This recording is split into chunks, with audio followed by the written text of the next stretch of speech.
అమ్మా తెలంగాణ రాష్ట్రం ఊకేనే వచ్చిందా? ఎన్ని ఉద్యమాలు, ఎన్ని ధర్నాలు, ఎన్ని దీక్షలు, ఎన్ని బలిదానాలు జరిగితొచ్చింది.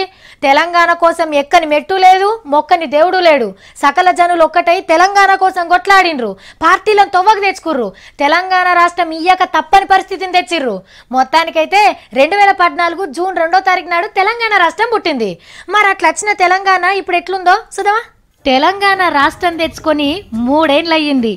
నా తెలంగాణలో నేను అని ఆత్మగౌరవంతోని బతుకుతున్నాం. మన పండుగలకు ప్రపంచ గుర్తింపు తెచ్చుకున్నాం. మన బతుకమ్మ, మన బోనాలు ఇవాళ రాష్ట్ర పండుగలైనాయి. మన పెద్దలను తలుచుకుంటున్నాం. తెలంగాణ పోరాటాలను బడిల పోరాలతోని చదివిస్తున్నాం. మన కవులకు, కళాకారులకు గుర్తింపించుకుంటున్నాం. మన భాషకు, మన యాసకు, మన తిండికి పట్టం కట్టినాం. మట్టి కప్పిన మన చరిత్రను తొవ్వి తీసుకున్నాం. మనకు రావాల్సిన నీళ్లను మలుపుకునే పనిలున్నాం. మన కొలువులు మనకే వస్తున్నాయి. వ్యవసాయానికి ఆసరై సకల వృత్తులను కాపాడుకుంటా తెలంగాణ పల్లెల్ని బతికించుకుంటున్నాం. పసివిల్లల నుంచి పండు ముసలి దాకా అందరికీ నేను తెలంగాణ రాష్ట్రంలో ఉన్నా అనే మురిపెమున్నది.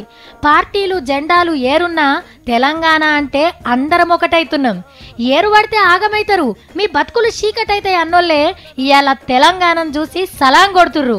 వాళ్ళు అక్కడున్నారు, మనం ఇక్కడున్నాం. దేశానికే ఆదర్శమయ్యే రాష్ట్రం దిశగా అడుగులేస్తున్నాం.